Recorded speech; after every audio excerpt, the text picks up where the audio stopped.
Last year, the Supreme Court ruled in West Virginia versus EPA that government bureaucracies and bureaucrats cannot arbitrarily expand their own regulatory reach without congressional authorization. The Securities and Exchange Commission's climate rule is a prime example of this overreach with wide-ranging impact on hardworking Americans across all walks of life.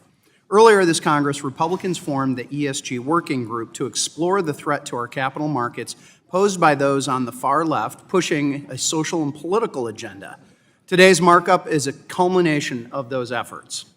H.R. 4790, or the Guardrail Act, is a package of bills that will, 1, create more transparency and accountability at the SEC, and 2, highlight the harmful agenda currently being pushed by the Commission's chair.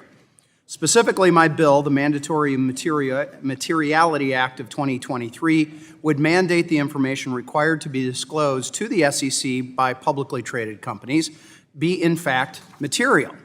The pursuit of a social and political agenda through the disclosure process has fundamentally threatened the Commission's long-standing and near century-long standard of materiality. The materiality standard has been the touchstone of our public company disclosure regime since the concept was first included in the Securities Act of 1933 and the Securities and Exchange Act of 1934, which required a public company to disclose information to prospective investors and shareholders so they can make informed investment and proxy decisions. Then and now, they must make these disclosures when they are material. Unfortunately for us today, the SEC has not been silent on this issue, often citing materiality when it pertains to environmental and social matters. In 1975, the Commission concluded that they would only require disclosures relating to social and environmental performance if it was indeed reasonable to the investor and material. Then again, under President Obama's appointed chair, Mary Jo White, the SEC acknowledged that some activists and special interest groups had expressed a desire for greater disclosure of issues such as political spending. The SEC rightfully acknowledged that, quote, disclosure relating to environmental and other matters of social concern should not be required of all registrants unless appropriate to further a specific congressional mandate or unless, under the particular facts and circumstances, such matters are material, close quote. That is President Obama's head of the SEC, Mary Jo White. To be clear, there is no congressional mandate. Time and time again, this administration has hid behind agency heads in order to push through rules and regulations that they know cannot be approved through Congress.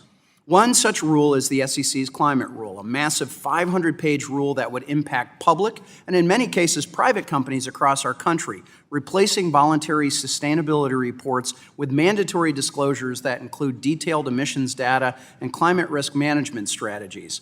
Estimates have the cost for some of these companies in the $100 million range, but in reality, even the SEC admits it doesn't know how much this rule would actually cost.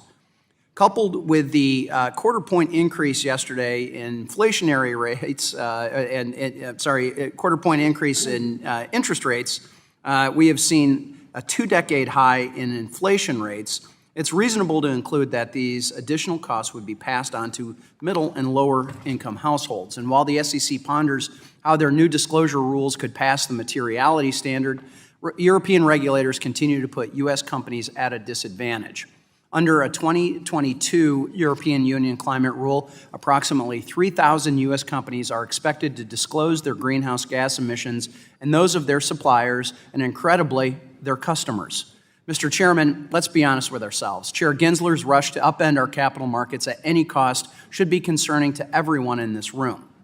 The SEC has done an about-face. In the 2+ years since Chair Gensler was sworn into office, the Commission has charted a path unlike any other time in its nearly 90-year history. From an agency that has a current mandated mission to protect investors, maintain fair, orderly, and efficient markets, and facilitate capital formations, to one that has embarked on the most ambitious rulemaking agenda in our entire history of their existence, all while experiencing the highest staff attrition rate in over a decade. I want to close by acknowledging Congressman Lucas, Mooney, and Muser, who are co-sponsors and individual bills as part of the larger package. Senator Rounds, as well, who introduced this in the Senate, and I appreciate their thoughtful work and contributions and look forward to seeing this bill pass. With that, I yield back.